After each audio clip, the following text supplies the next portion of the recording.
Voici ce que beaucoup poursuivent au Canada ici, tandis que ce n'est pas l'objectif principal d'immigrer dans un pays, que ce soit au Canada, que ce soit aux États-Unis, que ce soit partout. Ce n'est pas l'objectif principal. Regardons cette vidéo ensemble et après, on va décortiquer. N'oubliez pas de vous abonner à la chaîne, partager la vidéo, liker la vidéo et abonnez-vous. Abonnez-vous. On est ensemble. Peace out. Regardez cette vidéo. Qu'est-ce que tu es venu chercher au Canada? Tu es venu chercher quoi en Europe, aux États-Unis? Pourquoi tu as quitté, tu as laissé ton père et ta mère dans ton pays d'origine? Pourquoi tu as laissé tout ce que tu avais? Pourquoi tu as laissé la famille et tu es venu t'installer au Canada? Il me semble que tu l'as oublié, mais moi, je vais te le rappeler. Tu es venu pour une vie meilleure. Tu as laissé ton père et ta mère, tes origines. Il y en a qui avaient un travail même. Il y en a qui avaient des réalisations, d'autres projets. Ils ont tout laissé. Il y en a qui ont risqué leur vie pour venir de l'autre côté. Mais vous êtes venus en quête d'une vie meilleure.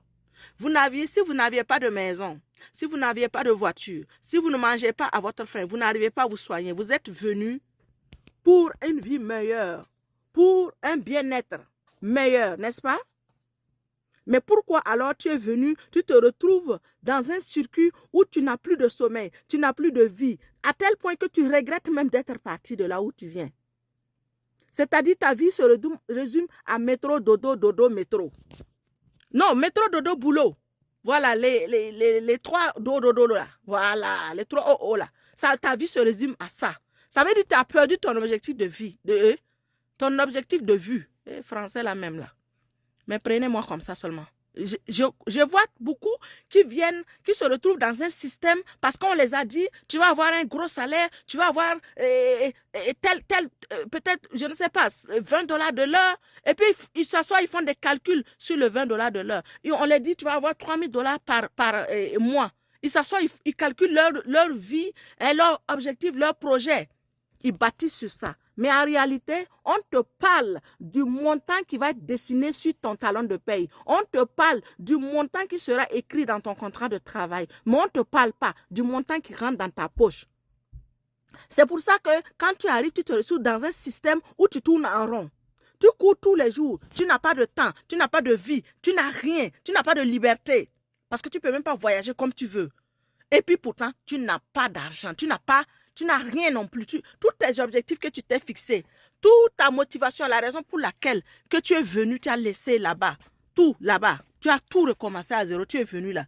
Tu es en train d'oublier cela à tel point que tu es occupé à réfléchir à ta vie, à te demander quand est-ce que ça va changer. Parce que le niveau de vie, tes problèmes, tes soucis, tes dépenses grimpent plus vite que ton salaire. Même si tu as des augmentations salariales annuelles, et elles ne sont pas plus élevées que tes augmentations problématiques annuelles et journalières même, quotidiennes même. Donc, parce que quand tu arrives, peut-être que tu es seul. Après, tu te mets en couple, tu te maries, tu as des enfants. Donc, quand on a des enfants, on veut plus grand espace, maison, plus grand, de moyens de déplacement. On paye garderie, on paye plus de vêtements, on paye plus ceci, cela. Donc, ça va très vite. Et tu te retrouves dans un cercle visqueux où tu es là, tu tournes en rond. Métro, boulot, dodo. Tu es là, c'est ton cadran là même là qui est devenu ton chef, c'est-à-dire ton réveil là, celui qui est devenu ton patron. Dès qu'ils sont clic, tu obéis, tu te lèves. Des fois même tu te lèves même avec le sommeil. Je disais tantôt dans mon live, il y en a même quand ils embarquent dans le bus là, ils prient Dieu même que le bus là même n'a qu'à se tromper d'arrêt et puis continuer pour qu'ils puissent continuer à dormir. Il y en a leur pause au travail là, ils vont manger vite pour pouvoir rentrer aux toilettes, s'asseoir pour dormir.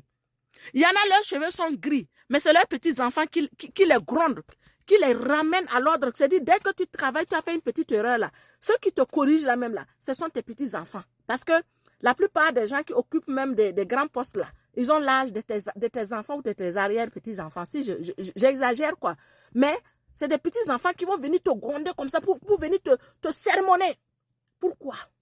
Alors que dans ton pays là, de là où tu viens là, tu étais à un certain niveau, même si tu n'étais pas à un certain niveau professionnel, à un niveau social respecté. Même à la maison, personne n'ose élever sa voix sur toi. Mais ici au travail, là, c'est des petits-enfants qui élèvent la voix sur toi, qui te donnent des derniers avertissements, des avertissements. Tu arrives au travail, tu as peur d'éternuer, tu as peur de respirer. Tu as peur même, tu as peur qu'on entende ta voix. Tu arrives tous les jours, quand tu te lèves le matin, ton cœur bat. Tu dis que, si j'arrive, est-ce que c'est aujourd'hui, on va me mettre dehors? Est-ce qu'on va me mettre dehors? Tu n'es pas libre. Alors que tu es venu pour une vie meilleure. Est-ce que ça, c'est la vie meilleure que tu es venu chercher? Non. Donc, mon frère, ma soeur, tu rêves de venir au Canada, aux États-Unis, en Europe, ou bien tu viens d'arriver, pour ne pas faire les mêmes erreurs que moi, que plein d'autres personnes. On est venu, on a couru comme ça sur le salaire. On est parti mettre nos noms là-bas quelque part. On nous a pris. Matin, c'est nous qui courons. Le soir, on n'a pas le temps. On ne dort pas assez, on ne mange pas assez, on ne mourut pas assez, on n'a pas de loisirs, on n'a pas d'argent, on n'a pas de liberté. Mon frère et ma soeur, si tu ne veux pas te retrouver dans cette situation-là, il faut mieux organiser ton immigration. Il faut que tu puisses vraiment, quand tu veux faire taram taram, tu viens ici, là, fais taram taram, viens en commentaire ou bien viens prendre mon numéro sur mon WhatsApp et sur mon profil ici, tu viens me joindre. Moi, je suis grossiste, je vends des draps, des ensembles de draps, de tout modèle. Bon. On va essayer de renchérir un peu tout ce qu'elle a dit. Excusez-moi pour mon chapeau. Il faut que je mette le chapeau là, comme ça, pour pouvoir vous parler. Vous voyez la marque ici. Voilà. Merci à McDonald's de m'avoir donné un petit job pour pouvoir me défendre un peu. Anyway. Moi, je pense que l'objectif de vie au Canada, non, pas au Canada même, l'objectif de l'immigration, c'est pas pour venir encore, venir faire métro, boulot, dodo. Métro, boulot, dodo, c'est obligatoire. Ça, seulement, je pense que c'est obligatoire. Tu dois passer par ça. Mais, dès que tu rentres dans métro, boulot, dodo, là, il faut penser à quitter dans métro, boulot, dodo. Je vous dis, ce qu'elle dit, tu dors pas bien, tu te reposes pas bien, tu mourras pas bien. C'est une réalité. Tu vas croire que, oh, mais bon, si tu es paresseux. Non, c'est pas faire de paresse, les gars. C'est-à-dire que lorsque tu veux travailler et avoir 2 semaines de repos dans l'année, c'est pas une vie. C'est pas une vie. C'est juste de l'esclavage moderne. C'est juste de l'esclavage camouflé. Moi, ce que je pense, moi je suis étudiant, hein, je suis pas résident permanent, je suis pas travailleur qualifié et tout, je suis étudiant. Mais quand moi je suis arrivé ici, j'ai dit non. Je peux pas, même si on me donne un salaire de 100 000, 200 000 par mois, c'est pour un temps. C'est pour un temps. Je peux pas être là, chaque jour me lever à 5 h, me préparer à aller au travail, arriver là-bas à 8h30 ou bien à 9 h et retourner à 17 h. Jusqu'à peut-être le samedi, tu as seulement 2 jours de repos, tu vas profiter pour dormir bien. Et en plus, tu dépenses beaucoup et tu n'as pas la vie que tu veux. Moi, un jour, j'ai posé la question à mon professeur. Parce qu'en classe, quand je pose les questions, j'ai posé la question à mon professeur, j'ai dit, monsieur, vous gagnez combien comme salaire? Il me dit, il avoisine les 200 000 à l'année. Moi, je lui ai posé la question, est-ce que vous êtes heureux? Est-ce que vous êtes épanoui? Et il m'a répondu directement, il dit non. Il m'a dit directement non, parce qu'il est obligé de venir travailler. Il est obligé de faire ses heures, de respecter ses heures-là pour bénéficier de ça.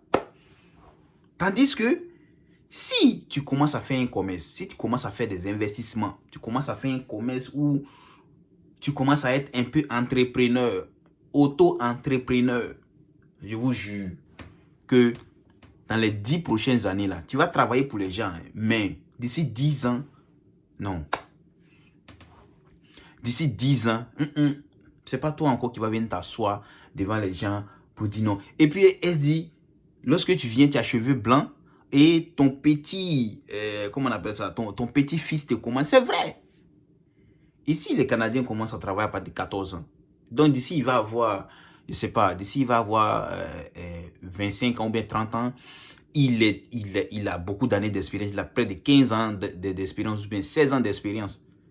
Mais c'est l'expérience qu'on cherche. Il a l'expérience canadienne et tout. Et puis, s'il a eu un petit diplôme pour ajouter dessus, forcément qu'il sera ton chef. Il sera ton chef de haut en bas. Tu ne peux pas venir le dépasser. Une fois, j'étais en train de communiquer avec un gars. Il dit, mon gars, sincèrement, moi, je suis venu ici, mais je suis à l'école, je suis avec mes petits-enfants. Je suis avec mes petits-enfants parce que Je suis à un niveau, moi je croyais que j'allais venir et j'allais étudier avec, les gens un peu grands et tout. Mais je suis à un niveau où ma fille même ne va pas venir dans cette classe-là. Je suis à un niveau bas. L'objectif de venir à l'étranger, c'est pas de travailler. Parce que si c'est travail, métro, boulot, dodo là, on fait ça chez nous au pays. Hein. Surtout même en Côte d'Ivoire, ceux qui viennent de la Côte d'Ivoire là, ceux qui ont immigré bien qui viennent de la Côte d'Ivoire là, ils avaient des jobs stables là-bas. En Côte d'Ivoire, je vous dis la vérité que le salaire, si tu travailles dans une entreprise privée et tout, souvent dans le gouvernement, c'est pas trop élevé, mais il y a certains postes qui sont vraiment élevés. Mais si tu travailles dans les entreprises privées, tu peux avoir des bons salaires. Tu peux avoir des bons salaires. Par exemple, en Côte d'Ivoire, si tu gagnes $2000 ou bien si tu gagnes $3000 le mois, c'est bon. Tu peux bien vivre. Tu peux très bien vivre. 1,5 million par mois en Côte d'Ivoire. 1,5 million francs CFA par mois en Côte d'Ivoire. Tu peux très bien vivre. Là seulement, tu peux très... Si tu es dans les 500 000 et tout, c'est compliqué. Mais si tu arrives à 1,5 million, tu peux très bien vivre. $3000 canadiens, ils ne parlent pas de dollars américains. Tu peux très bien vivre. Donc, si les gens laissent ça pour venir ici, pour avoir même $3000 là, ou bien pour avoir même si c'est $4000, c'est pas la peine. Si je dois quitter mon pays, je gagne $3000 dans mon pays où je suis confortable, j'ai j'ai tous les avantages. Pour venir dans un pays où je vais gagner $1000 de plus, c'est pas la peine. C'est pas la peine. Moi, je ne comprends pas les gens qui ont des bons salaires et qui regardent. Tu peux immigrer. Tu peux immigrer parce que le pays te plaît, tu as envie de changer de pays, tu as envie de vivre dans un autre pays et tout, oui. Mais profite du système, profite pour investir. Ici, c'est un pays capitaliste. C'est un pays comme les États-Unis. C'est un pays comme les... Si tu investis, si tu cherches les couloirs d'investissement, tu vas t'en sortir ici. Tu vas devenir riche. Tu vas t'en sortir. Tu ne vas pas trop travailler, tu ne vas pas vieillir avant ton âge. Moi-même, je commence à vieillir maintenant. Regardez mon visage. Je commence à vieillir maintenant. Tellement je travaille dur. Wesh! Bon, moi aussi, là, je ne vieillis pas. Hein? Tandis que j'ai bouffé un peu de bougie. Mais en tout cas, regarde, je commence à avoir des rides maintenant. Travail de nuit. Travail dur. Regardez mes muscles. Bon, c'est pas trop développé, mais regardez mes muscles. Les gars, si vous venez ici, que ce soit étudiant, que ce soit travailleur qualifié, que ce soit résident permanent, travaillez pour un moment, investissez dès le début. Parce que quand vous allez commencer à avoir les dépenses et tout, vous ne pouvez plus investir. Vous êtes rentré dans le système, dans le matrix.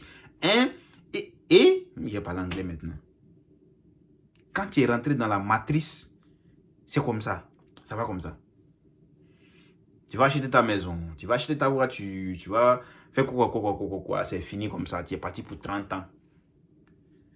Tandis que moi, quand moi, il venait ici, là, moi, il dit, s'il s'agit que je vais rester ici, je ne vais pas travailler longtemps. Je vais faire un business. Je vais monter mon business pour devenir un businessman. Je ne veux pas venir ici à travailler pour quelqu'un.